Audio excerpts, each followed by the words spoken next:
All right, so I just started the recording, everyone. Thank you so much for being here. Welcome to today's call. So today's call is on demystifying divine guidance. And I really wanted to do this call because so many people feel like they want answers and they want answers, and then they end up just paying somebody else to give answers that other people may not be able to give to you because it's something you have to explore for yourself.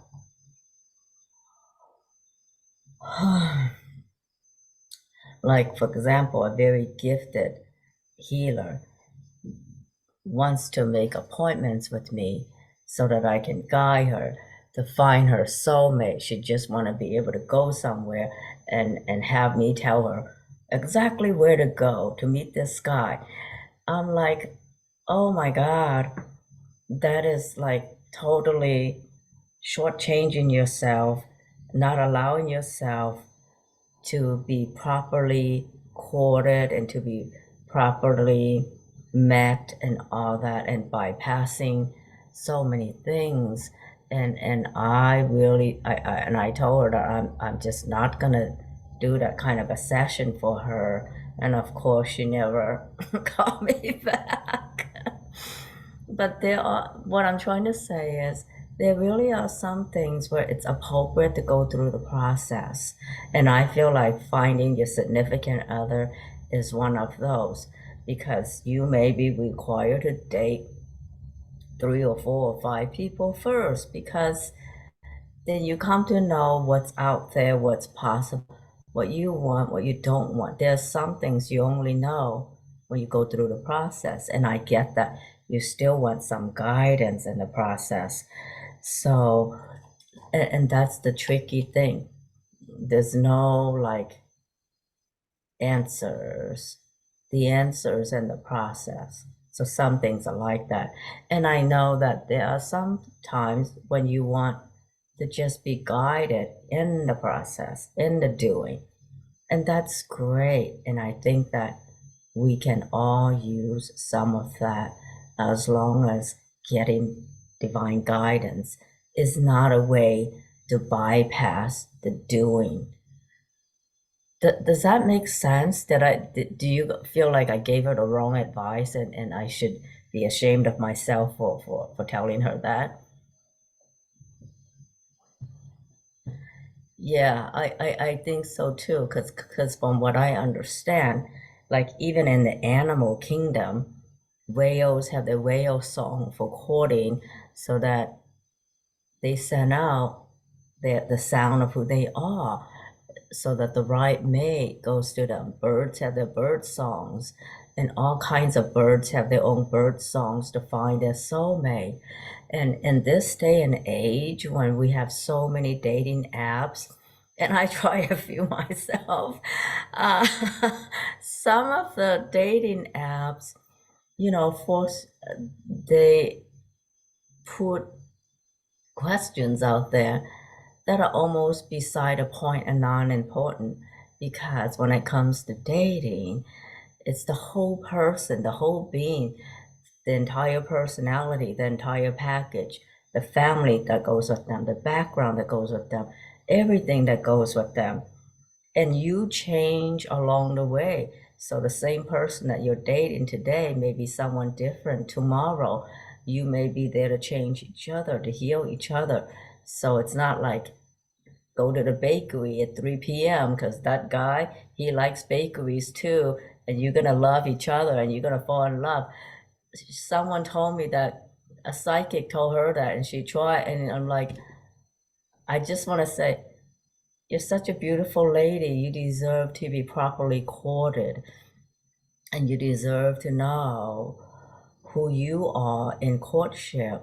So again, some things where we so desperately want a certain result and we want it now, that sort of a thing will be not appropriate, um, to bypass and to even give that kind of guidance. It's too forced. So that's one case where I feel like I'm gonna back off and not do any guidance and not ask angels for anything, and just be human about it. And I think you all have that. So what is divine? Any divine guidance, the highest vibration, the highest place, the highest dimension you need to go to is your own heart. So I want to demystify the idea that maybe you can't access divine guidance because you're not able to operate from the 35th dimension or the 55th or whatever. There are people who make things like that up. And I feel like, oh, that kind of baloney is just baloney, because the highest dimension you need to go to is the heart's dimension. Be in your heart and be grounded. So one of the things I make sure I do before I say anything to anyone in this space of helping and giving guidance is that I tell myself, I pray that I be able to see and perceive and receive the highest truth and be guided to act and do and be only as love itself would act, do, and be. And you heard me say this many times when I open the Akashic records. And that is actually the same prayer that I use to receive divine guidance, that you connect with your heart and connect with a higher source, whether that be angels you're praying to, God, Kuan Yin, any higher being that for you and your own heart represents divinity. So God, Buddha, anyone you want. Because in so many ways, the universe is non-personal. So who you choose to be God is who you choose to be God. I know that in a 3D dimension, we have all kinds of stuff around religion, and that's not what divine guidance is about. Divine guidance is non-personal. So for me, the prayer is that I pray that I be able to see, perceive, and receive the highest truth for all. Because what's true for one, truth with a capital T, would be true for all. Like, it's blue sky today or it's raining today. What's true for one is true for all. That's capital truth. And of course, there's different perspectives, and those can be personal, right? So I want to be able to see and perceive and receive the highest truth for all, and be empowered to act and do and be only as love itself would act and do and be. And that's what I was given from the very beginning when I work with Akashic Records, because the person that I try to learn from has so many rituals and so many steps. It's almost like they are reinforcing a certain way of doing things that's ritualistic. And divine guidance is not a ritual. Divine guidance just is, because you are one with God. You are one with the divine. You are one with spirit. You are rooted in spirit. So you don't need ritual to get anywhere. You are that space where the divine inhabits completely. So allow that to be true, that you are that space where the divine inhabits lives, embodies. Nishara, thank you for checking on that. Thank you so much. Yeah. So is everybody good so far? Because I don't think that I am telling you anything new or different, but I'm just articulating things that I've been subconsciously like doing from the beginning. And I realized, oh my gosh, all this time, I really have been channeling, divine guidance all this time. And I just didn't know it because I'm not certified to do it. Isn't that crazy? Yeah.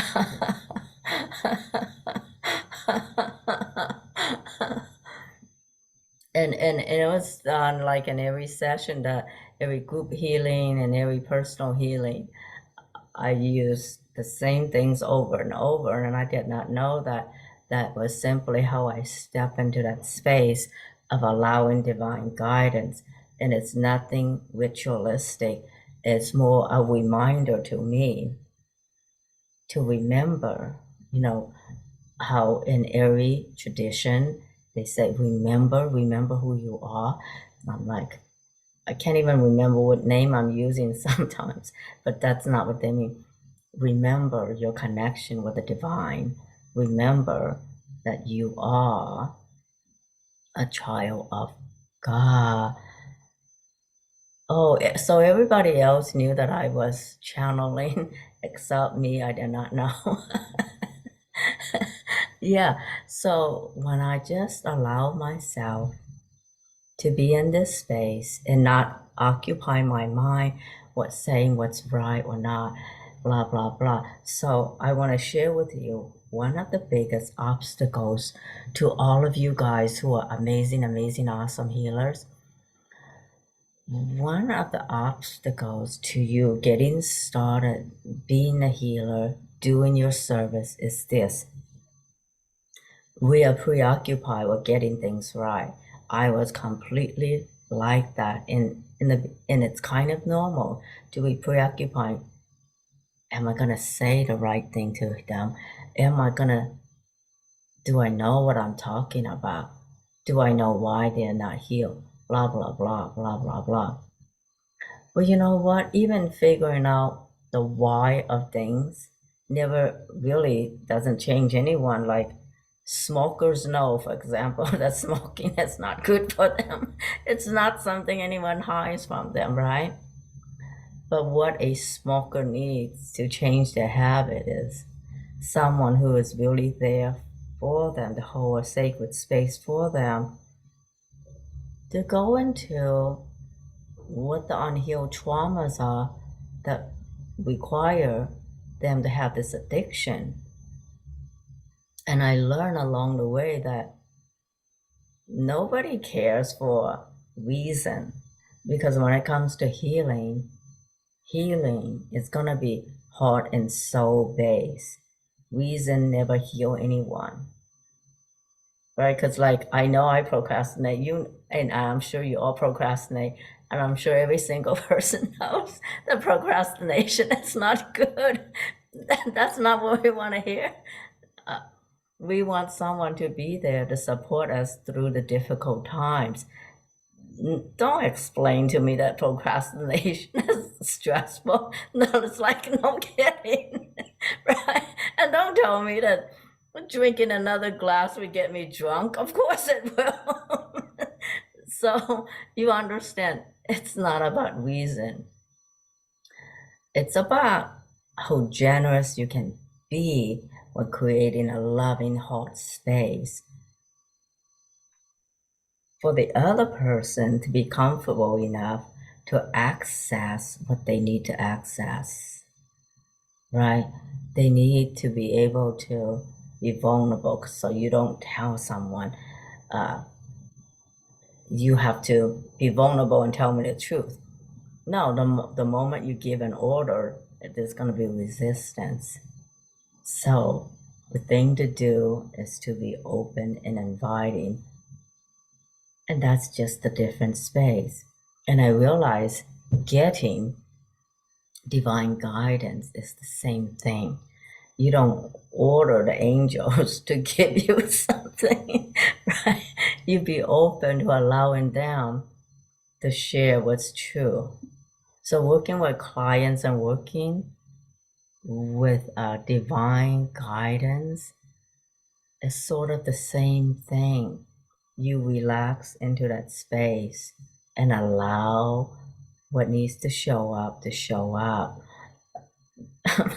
I don't know why there are people who are like ordering Angel Michael to do this. I used to think, man, they have a relationship with angels that I don't have yet. And they practically give order to the angels, to Metatron, to the violet flame, the same way someone would order their husband to go do something, like, honey, go start the car for me.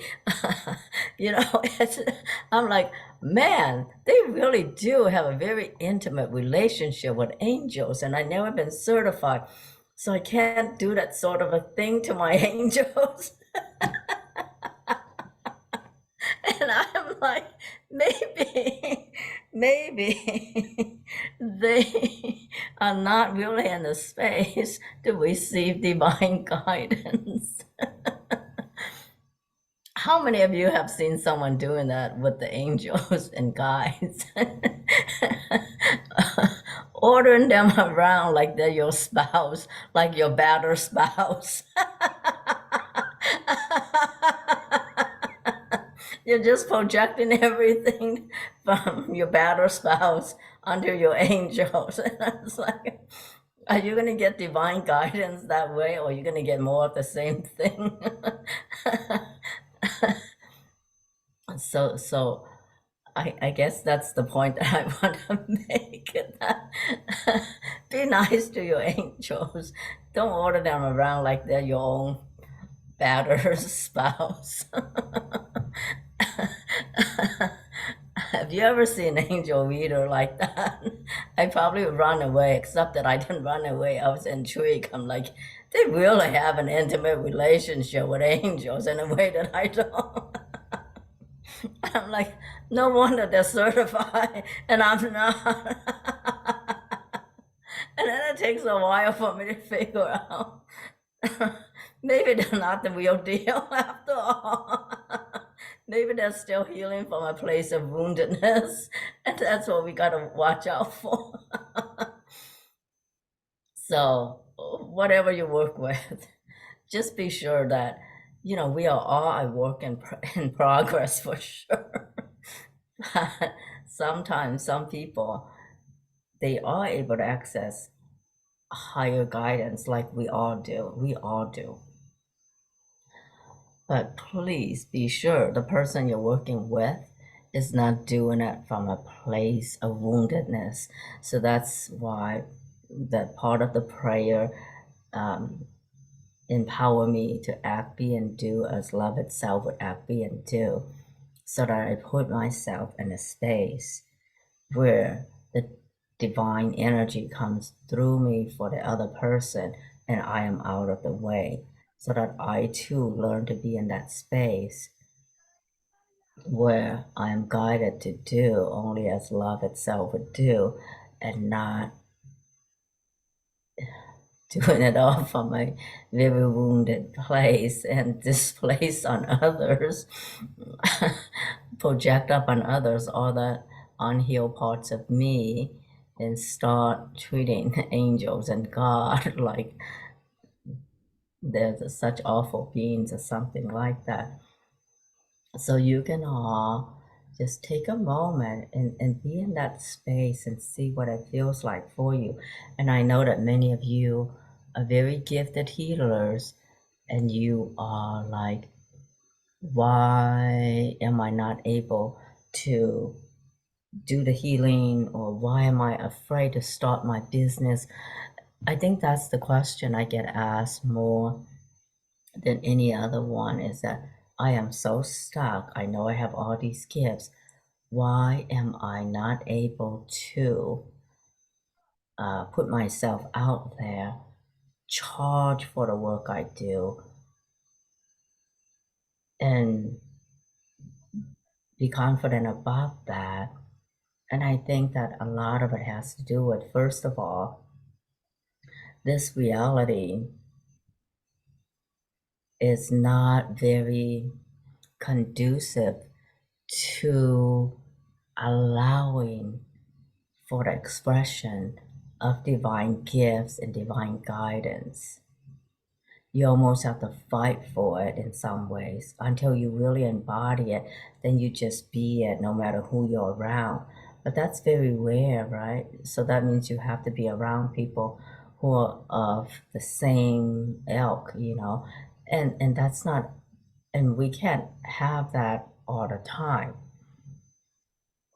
But I am sure if you feel called to do energy healing, to do any kind of alternative work, you have been called already. And I would say that instead of worry about getting things right, prioritize human connection, the connection and the space you create for the other person to be comfortable.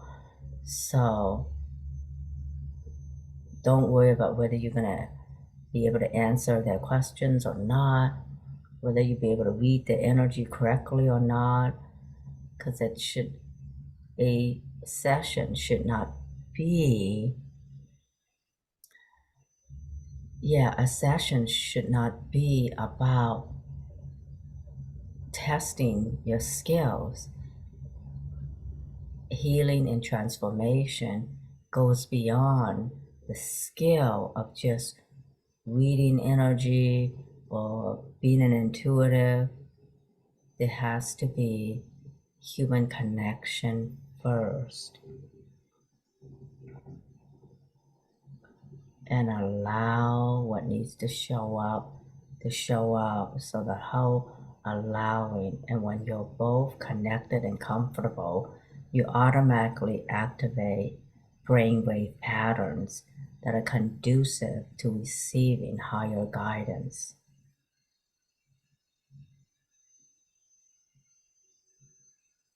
Yeah. So brainwave pattern is very important here.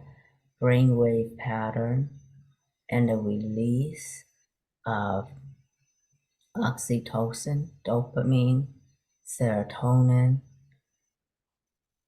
nitric oxide, all those bonding hormones and feel-good hormones also indicate that your nervous system is in a place of safety and in a place of healing and regeneration. Because if you don't feel that safety and that bonding, you're not going to be able to access your body's innate capabilities to heal. So the body has to be in that space where good hormones are released and where the brainwave pattern is such that it can regenerate. So no fight or flight syndrome. And I think that many people in the very beginning, which is very common, you want to get things right. So you are already a little bit in that fight or flight pattern that you induce on yourself. And I wonder how many of you get what I'm trying to say. Does that resonate with you, that you already put yourself in that space to prove yourself? And so you already put yourself in that space to kind of messed up, right?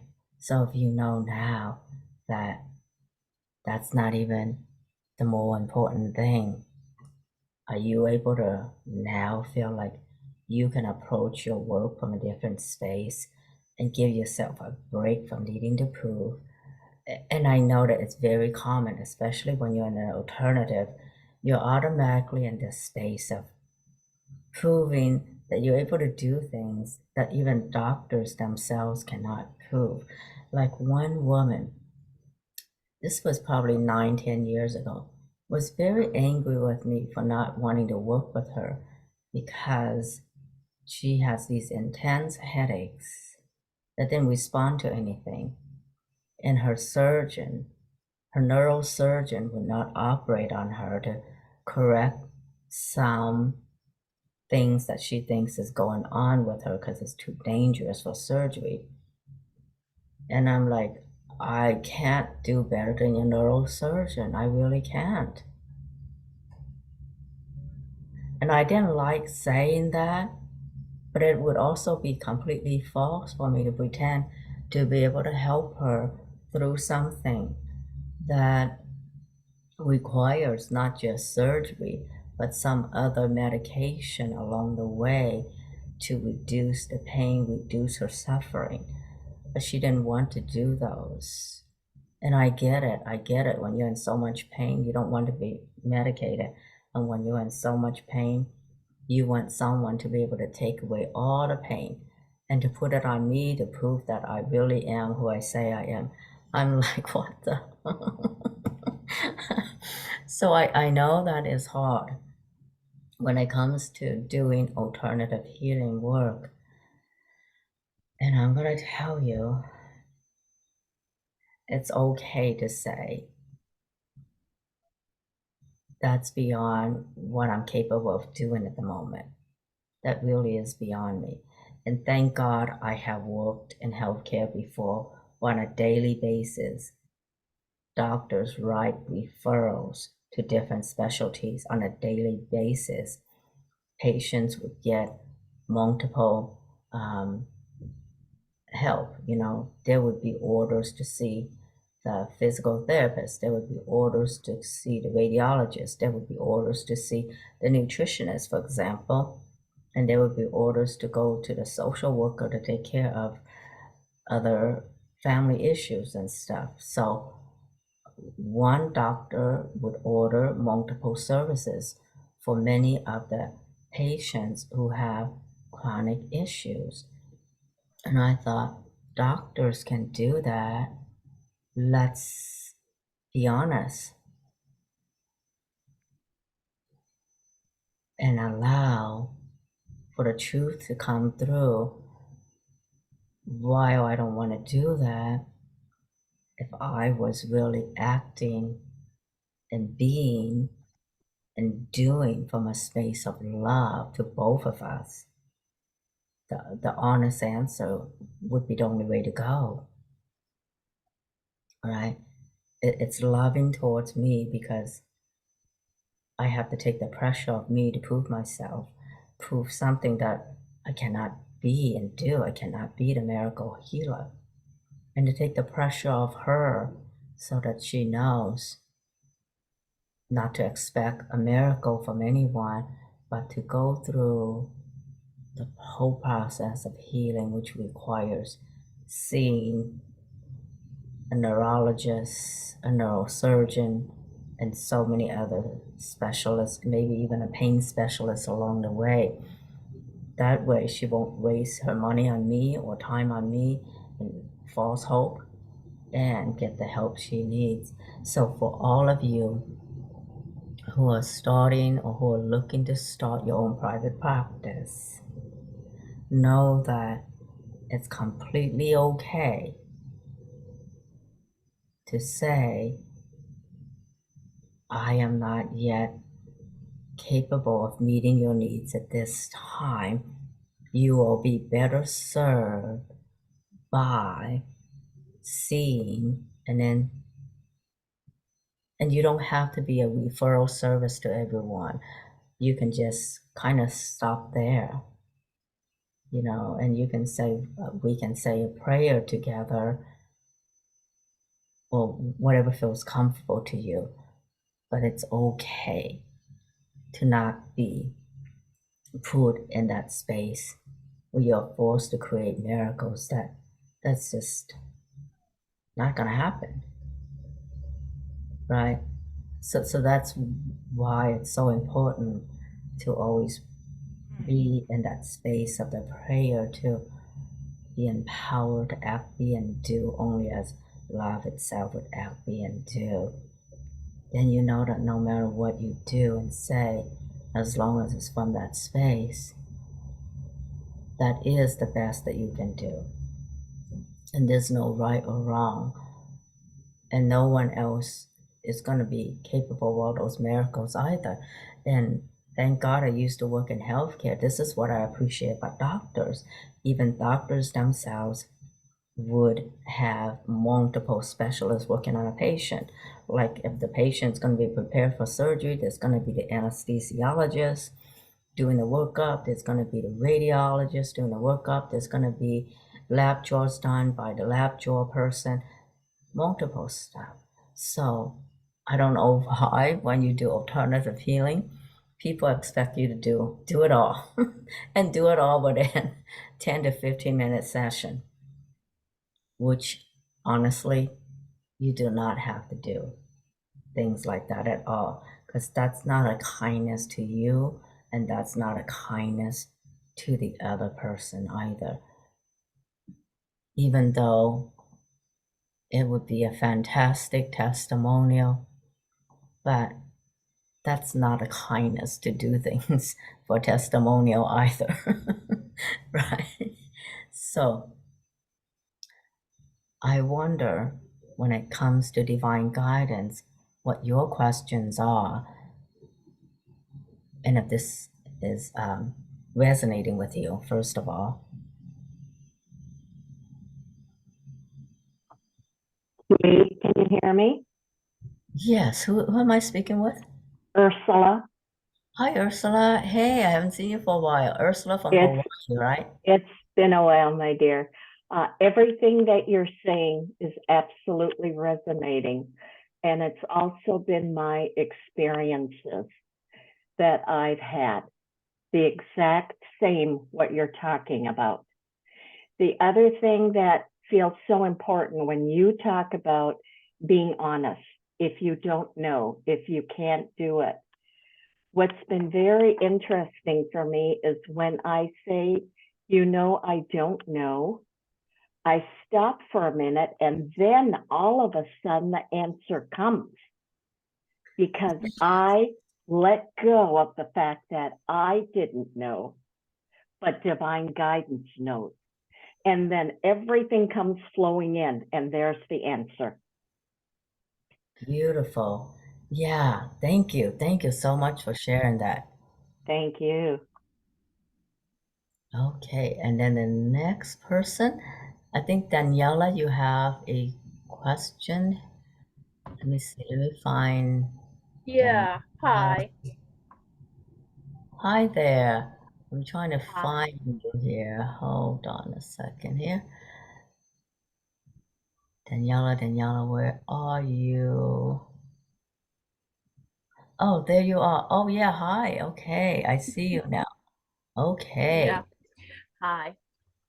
So my question is, how can I get out of the way? Because when I'm channeling, for example, or when I'm doing healing work, because my conscious mind wants to know what is going on, and um, yeah, you know what I mean. I mean, and I know I was told that sometimes, more often than not, that you don't have to know that. You don't need to know that. But I still do, and I'm kind of struggling with that. So how do you have any like good tips or something? How do you do to get out of the way? Am I making any sense? Oh, completely. And Daniela, I used to be so preoccupied with that too because I thought, I learned a lot from this medical intuitive who claims to have like a 97% accuracy rate, and I told myself from the beginning, I'm never gonna get there. I don't know how the hell she's so gifted, and I told myself, oh my God, I can't do that. I'm not that gifted. I shouldn't be doing this work at all. Blah blah blah. Our minds would always say that. And somebody said that's the ego mind preoccupied with getting things right. So I would say take a step back, and it's okay to acknowledge that part of you. We all have that part. It's okay to say, I so want to know this. And I would pray and ask, sometimes just silently pray and ask that divine guidance, please take over now.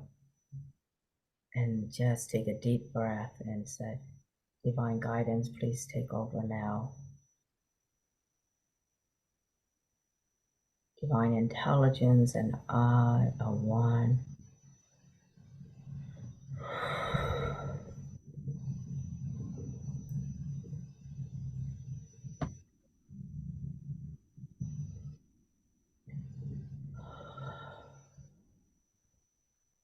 And you can all practice this now along with us.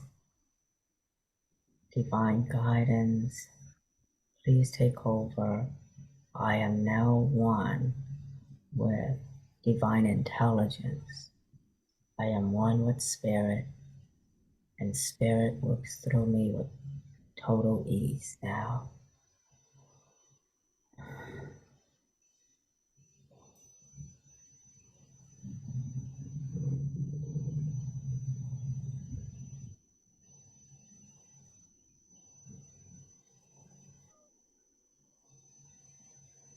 And just feel yourselves, everyone.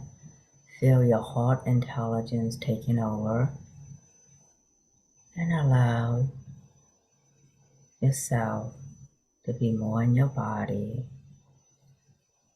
connecting to your heart, connecting to the heart of the person you're working with, connecting to the heart of everyone, and being in the heart of the universe.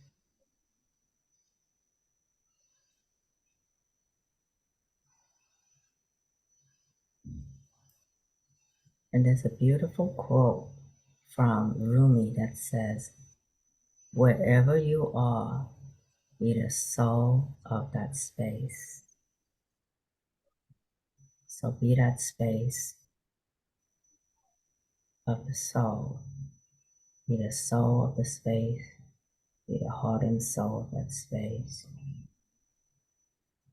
And allow the divine guidance to work through you with complete ease. So in this space, you're the soul of that space. There is no right and there is no wrong. It just is. And you are all knowing.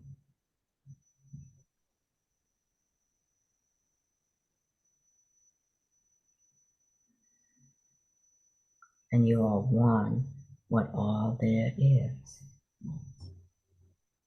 And you are all knowing, and you are also deeply the embodiment of the great mystery of life.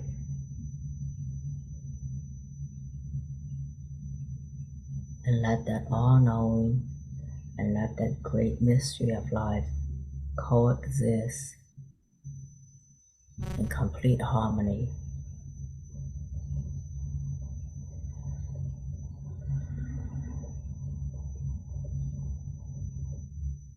And be one with the bigger mysteries of life. And let there be room and space for the great big mysteries of life.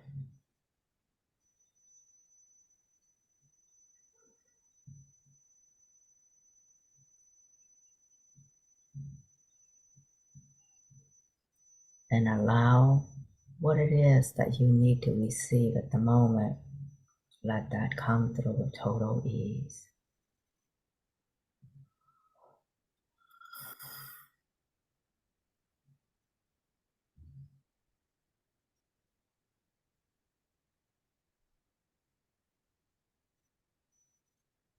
And be so present to the gift of this moment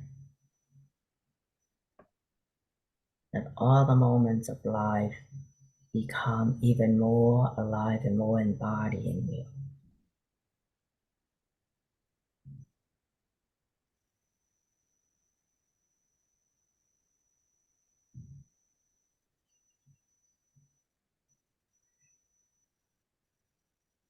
So now you're in this beautiful space.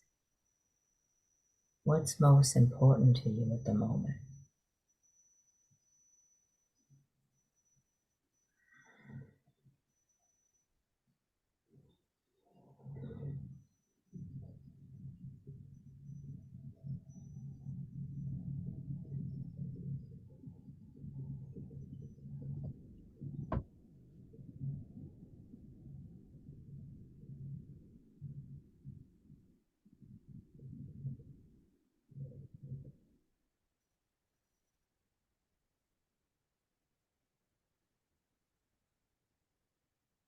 So everybody just ask the universe, what is most important for you to know at the moment? What is most important for you to receive that will exponentialize the space of miracles in your life now?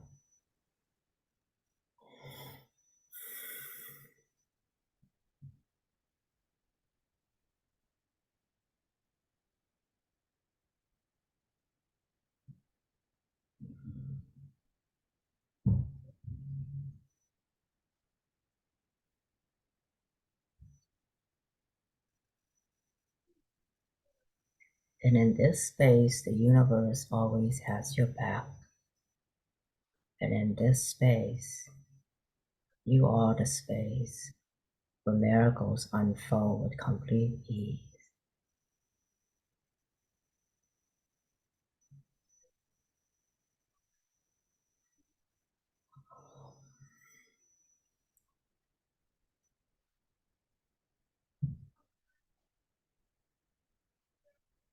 In this space, any healing that you like in any area of your life and in any body system, you can now receive with complete ease.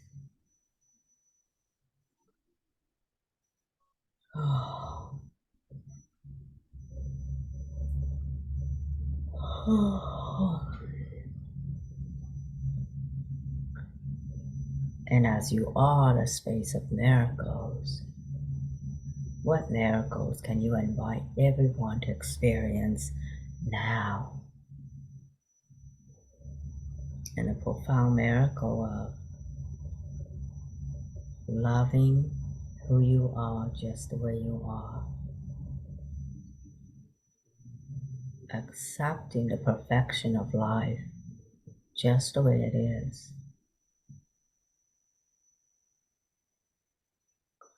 accepting the divine perfection of you just the way you are.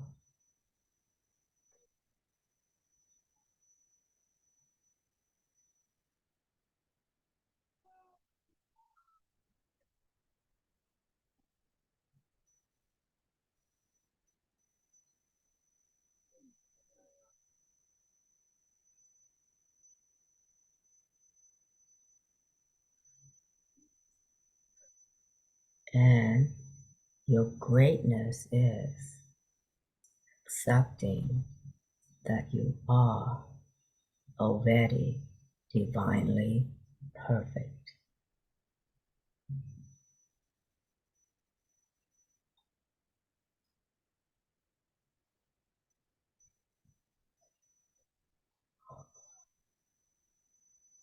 And perfectly capable of greatness if you choose.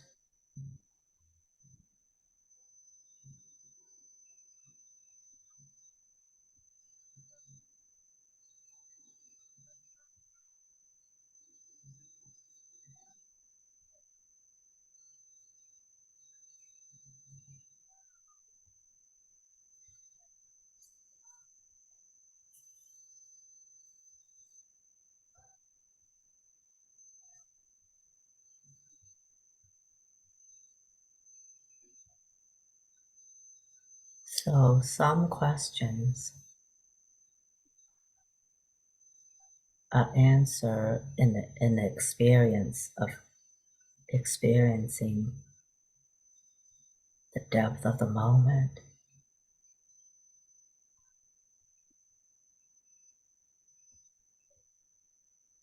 And it's beyond human language to put it in words.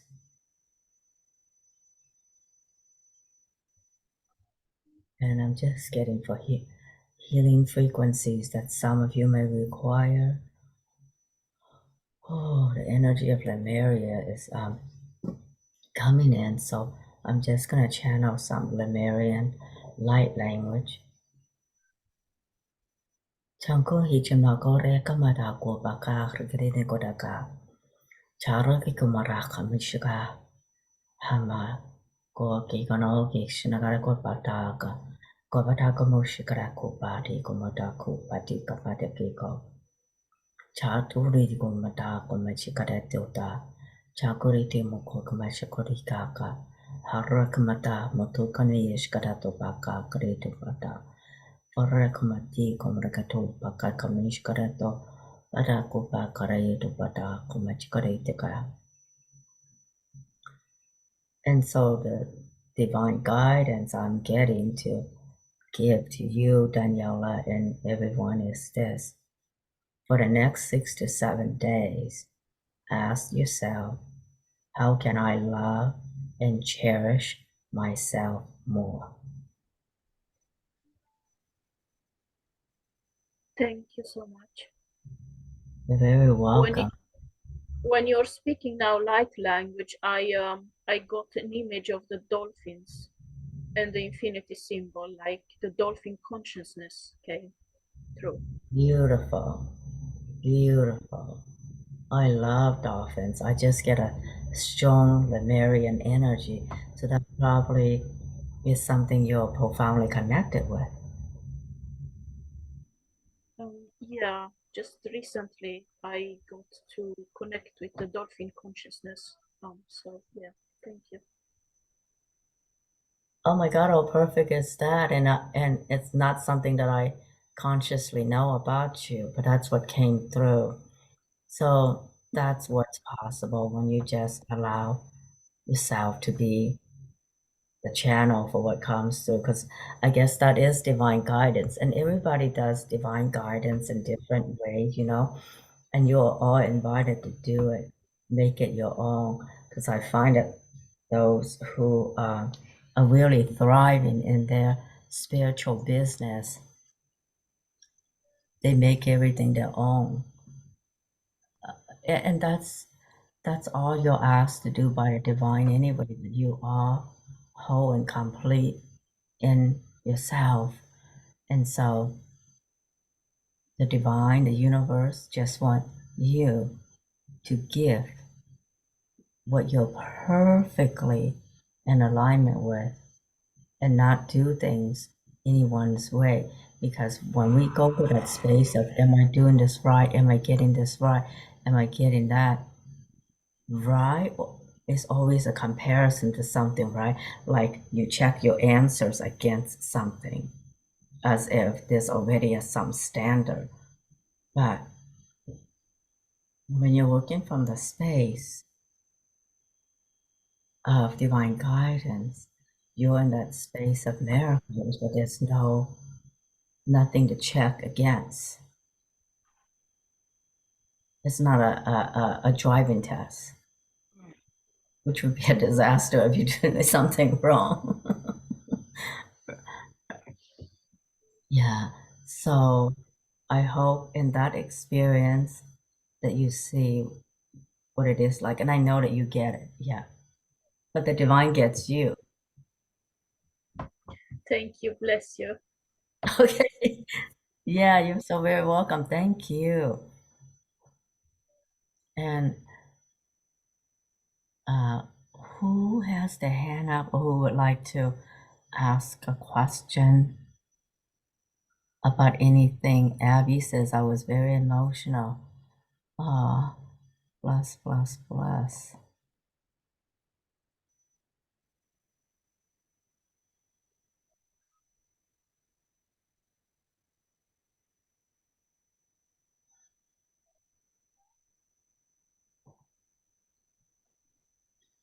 And some of you went deep into somewhere. So let's see, Tina C. Where are you, Tina? Tina. I thought I just unmuted Tina. Hello? Hi, Tina. I'm gonna add a pin and Tina. Yep. Okay, go ahead. Well, when you asked us to ask the question, I got you are love, trust love, like you are worthy of love, be love. Like, I don't know, there's as much as I know all that, there's that part of, I don't know, my heart still seems to have some pain there hurting. I don't know if it's ancestry or what, because I've done so much work. I mean, I know I've done grief and all that because I lost my father and my partner 3 years ago this month. And I'm sort of kind of alone, but I do. I mean, the whole lot, like I get love is the answer. I get love is all, but it's all the key. But my heart just seems to have a little bit of pain there still. Oh, okay, Tina. Well, thank you for being here, for being willing to share that. And since we are all such amazing healers, we're gonna all send you love. So everybody from this space of miracles, let's all send Tina and her family love.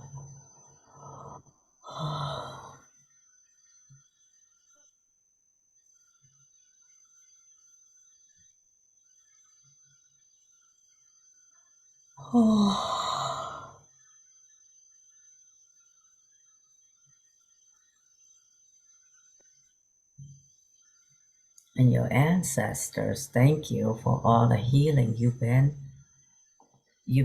doing for so long.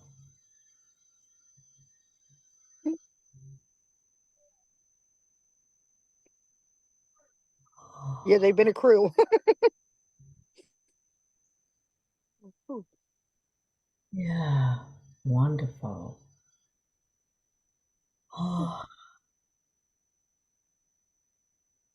everybody's doing a great job. Oh my gosh.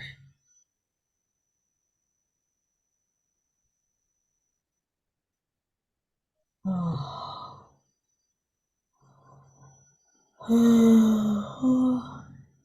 I see that and all of you who are doing the healing, thank you.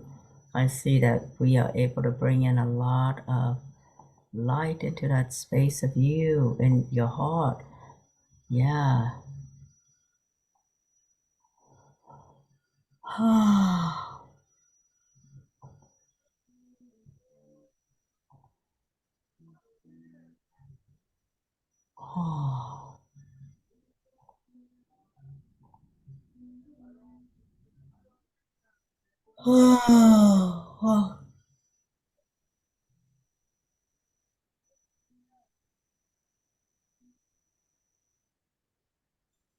Wonderful. How are you feeling now, Tina? Ooh, thank you all so much. Wow. I'm I started feeling it all through my body. The energy just came. It was so beautiful. And now I'm breaking out in the sweat. And I'm like, I Yeah, could feel such I can deep just, love. I could woo. I mean, oh yeah, this is, tears of joy came to my because I just felt the love so deeply. And I know I've been giving so much out, like the gentleman I've been taking care of and trying to get his home from the mold that was killing him out of there. And I've been so drained for giving so much of myself. So thank you guys for helping me. Thank you. thank you for being here, Tina. Thank you.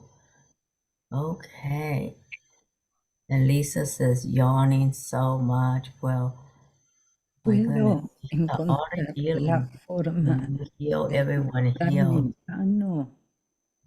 Okay, so Lisa, you're next.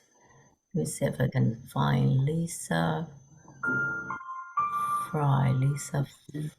I'm here. Oh, there you are with the daisies. Yeah. I've had that picture on there for years. I want to change it, but I don't even know what question. I feel like I have, certain gifts of healing, and I don't know if my focus should be more on animals or people, but it feels like there's just something blocking my like my gifts to be fully realized. You know, I think it might be my own physical health. Like, how can you help others when you have a lot of health issues? So I don't know if you have any just guidance for me. Boy, I've been yawning so much through all of this. Thank you. It's been wonderful. So, okay, so Lisa, your question is, should you be concentrated on your own healing or healing others? Mm-hmm. Well, healing others sometimes is a way to heal ourselves as well. But of course, I would say always prioritize self-care, and you'll know when you can be there for others. So I would just say go by how you feel each day. Some days you may want to just be doing healing for others, because as you heal others, you heal yourself. And some days it's completely okay to take time just for you, because yeah. So Mm-hmm. what keeps you from taking time just for you? Oh, I don't physical pain. I don't. Yeah, I don't know. It seems like every day I probably spend more time just trying to heal the animals outside, heal my family, send healing to them, or uh, you know, I don't know. It is kind of odd, Oh, but I'll be more worried about my sick fish or an injured turkey. um, than or a plant that seems to have disease on it than I guess my own self. mm.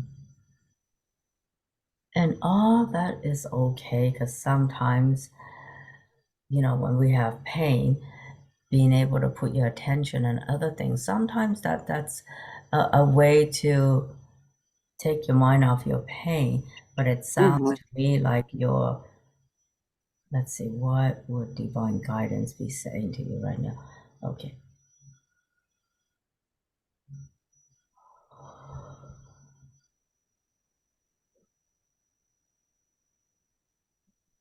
So I'm really hearing the word structure. And here you would be more comfortable if you actually structure a time Huh. for your own healing, like put it in your schedule, create a container for your own healing. Mm. And if you actually have a time and place container for your healing, have some structure around that, then it gives structure to the rest of your life, is what I'm hearing. How does that feel to you, Lisa? Do you normally structure time for yourself? No, I'm laughing because you're so right. I, you're so right. No, I just kind of fly through my day and I'm like, oh, what is that? Oh, birds are squawking outside. I'm sure you remember me from calls over the years. Oh, what's those crows squawking about? Oh, what's going on in the neighborhood? And the next thing I know, I'm like, well, dang, I didn't, unload the dishwasher or like get things done that I needed to do because I've always got this ear tuned on to what's going on in nature and or family members or whatever. So no, structure is I need to like structure literally say, okay, I'm going to sit down at this time every day and do this for myself instead of just flying by the seat of my pants all day long. Okay, that's good. And I know that there's something behind this, because I know that you are a person of intelligence. And for a person of intelligence to almost act like you're being a little unreasonable, I know there's unhealed trauma behind this. And it's the trauma of a chaotic childhood that makes it hard for you to stand still, for your mind to stand still. So is that right? That you had a Yeah. chaotic childhood? Yeah. So that's everyone. Yeah. Help me, help Lisa by sending her inner child love and safety. So what her inner child needs for safety. And Lisa, just receive this from everyone, because I know feeling protected and safe has been hard, and that makes it hard to structure your own self-care and prioritize you.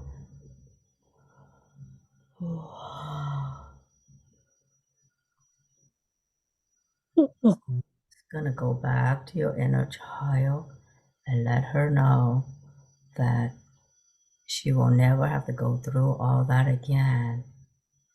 And she is now safe, and it's now safe for her to relax.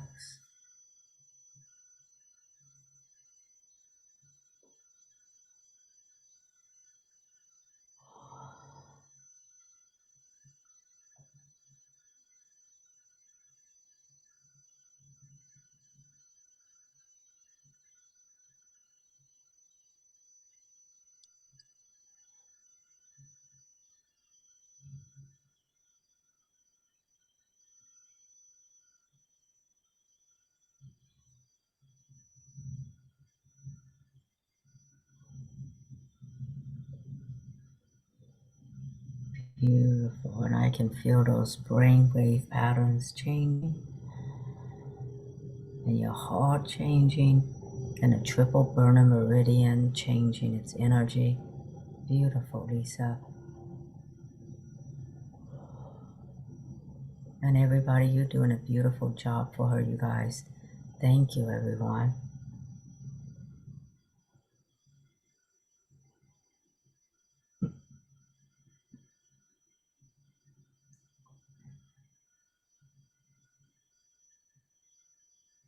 And we will continue to be sending you this loving energy and holding you and your inner child in our hearts.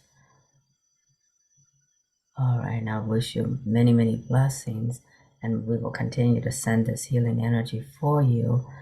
But and also I'm going to go to the next person, Iona. Thank you, Lisa, for being here.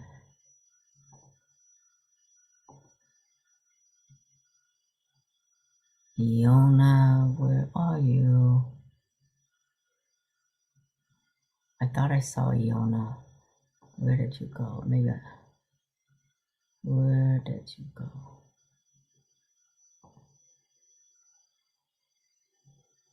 Iona, where did you go?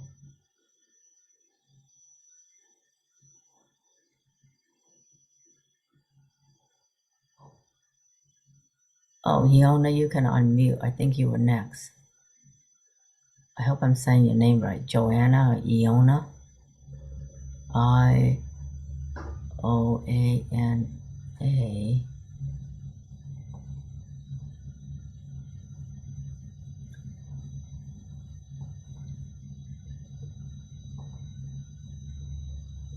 Okay, I'm gonna go to Alana. Thank you. Hi, everyone. Cielo, this white cat is ill now, and he has gingivitis. And from this illness, my former cat died. Cielo have a strong cough and when he cough, he scream because he has pain in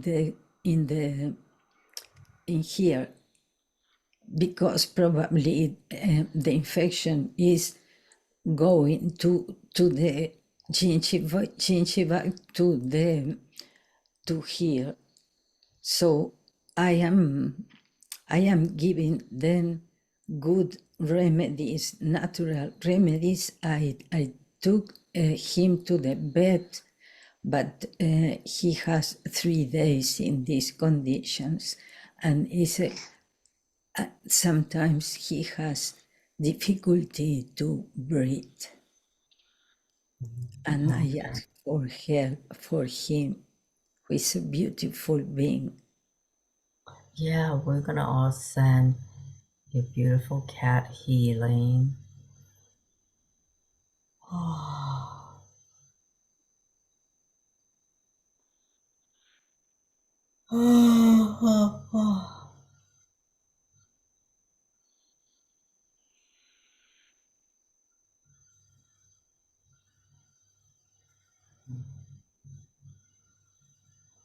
Oh, what a special cat I'm tuning into.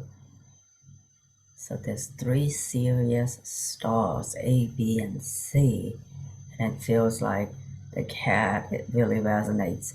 But Sirius B and C is what I'm getting. Yes, yes. He's a brother, star brother.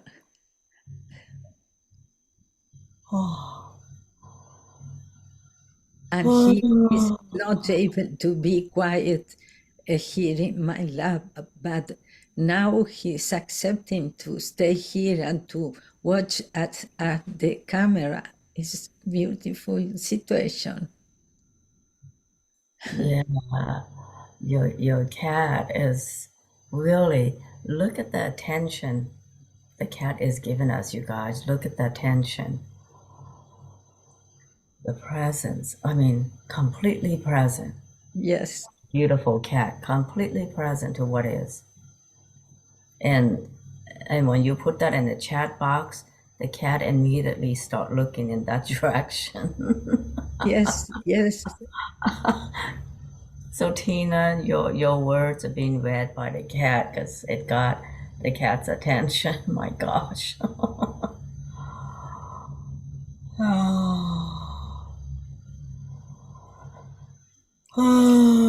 He's receiving now. It's very rare that he is quiet.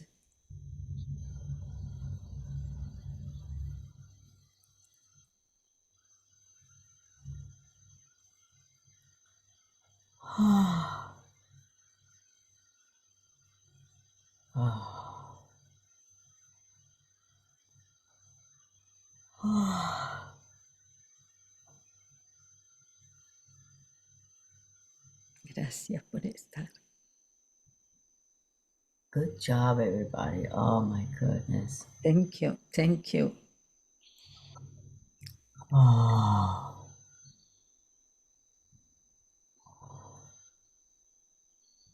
Oh. Thank you. Thank you, everyone. Oh, I love that cat. That presence, that attentiveness. Wow. Beautiful.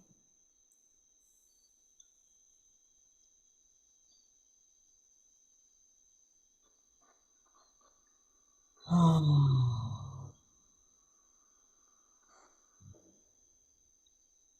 Oh. Oh.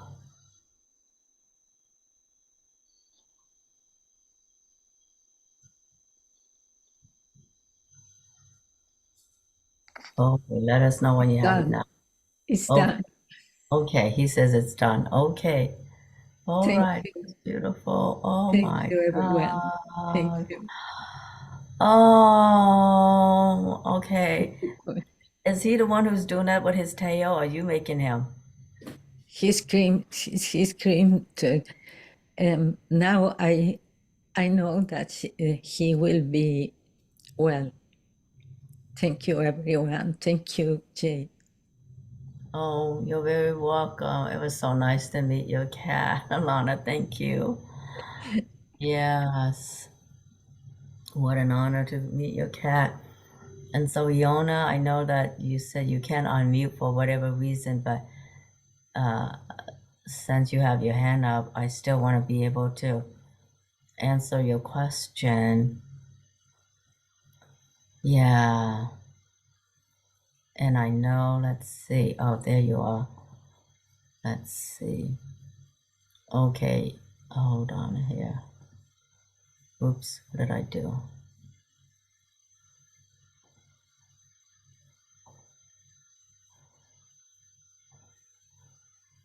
Okay, so let me see if I can unmute you.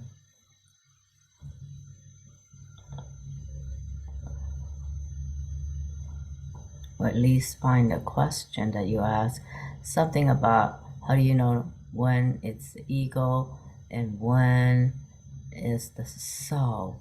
So, oh, what a question. I feel, from what I understand, from my experience, ego almost always feel like it has a little clog and it's preoccupied with being right, perfect, better than, protection, protecting image, protecting something. It's always protecting something, actually. So it's expansive. It does not need to grasp or to hold or to force. And as you practice more, you will just know the difference between ego and soul. So let's practice asking a question to feel the difference between ego and soul. Let's see, what question can we ask that we can really demonstrate the difference?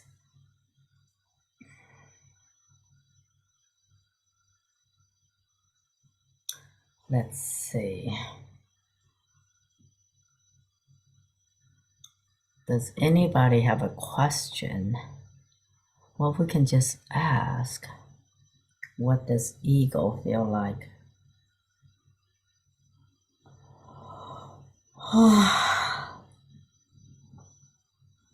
The space of ego.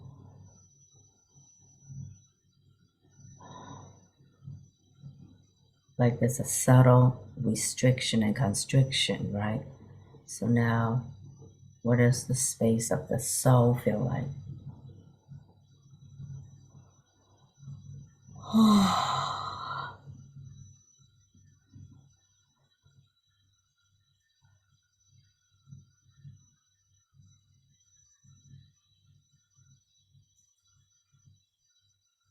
That's a good question. Is it safe for me to be a healer? So the answer from the ego is,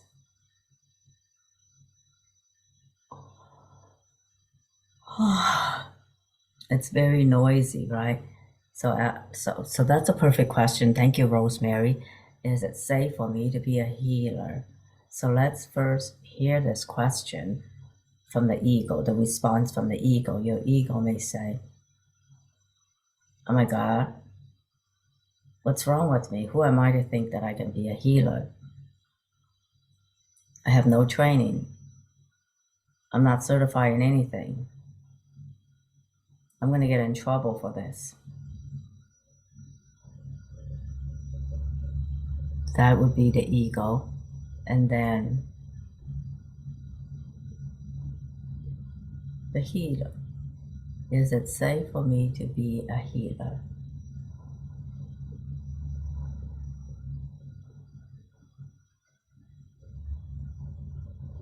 And what would the answer sound like if I come from the space of the soul?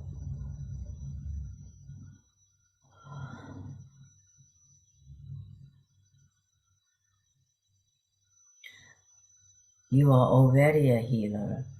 You were always a healer. And no matter what you decide to call yourself, you are already, always a healer.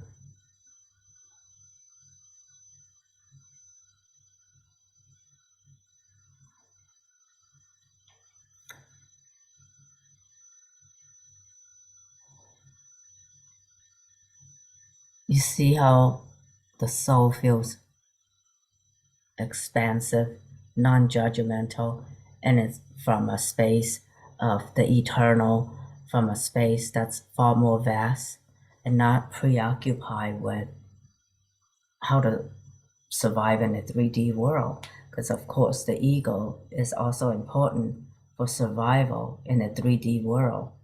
Because you do, depending on where you are, you do have to be concerned about certifications depending on what you do.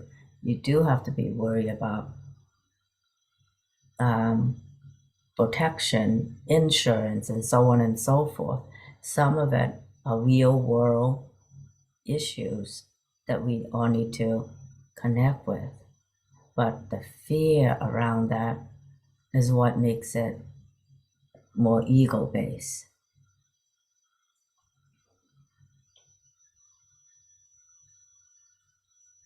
Yeah.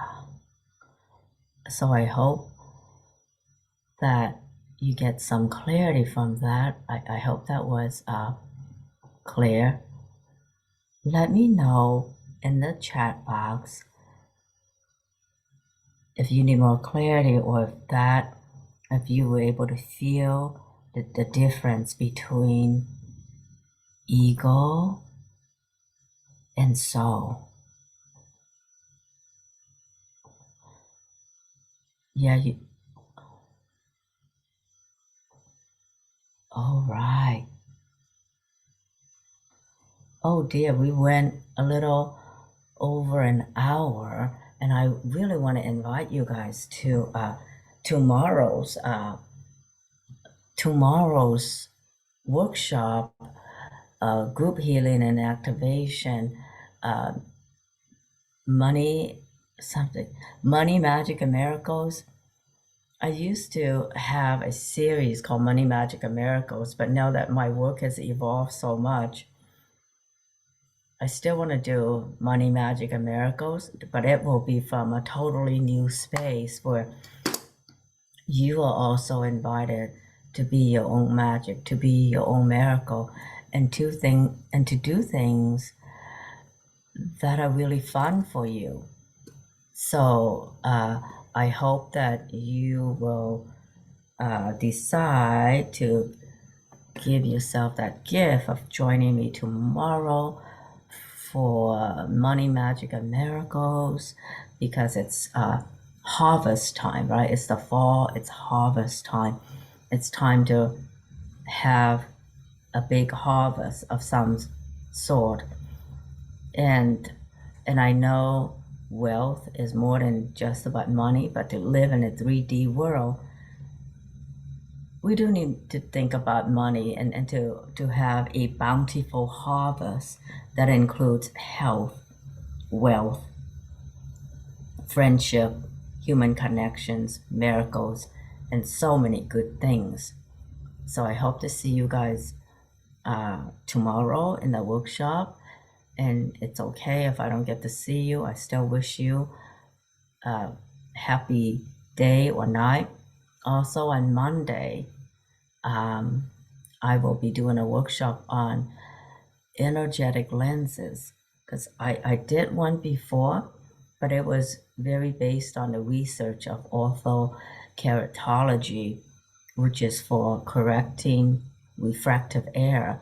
And I realized that on an energetic level, we can create beyond that. And then I just learned from Dr. Lieberman, who writes a lot about healing eyesight, that regardless of the shape of your eyeball, you can still see better. So maybe this whole thing about changing shape, that is the basis of orthokeratology, isn't necessary. It's not approaching it from the right angle. It's approaching it from a very mechanical angle. But when you approach it from the space of allowing for divine inspiration to create the lenses for you, everything changes. You feel the difference between allowing divine inspiration to work on the lenses for you, and instead of just creating it to fit the latest research on orthokeratology. I mean, talking about the difference between ego and soul. So I think that's gonna be a fun one on Monday as well, and definitely tomorrow, because who doesn't need more magic and miracles and all that fun stuff? So I hope to see you guys tomorrow. All right.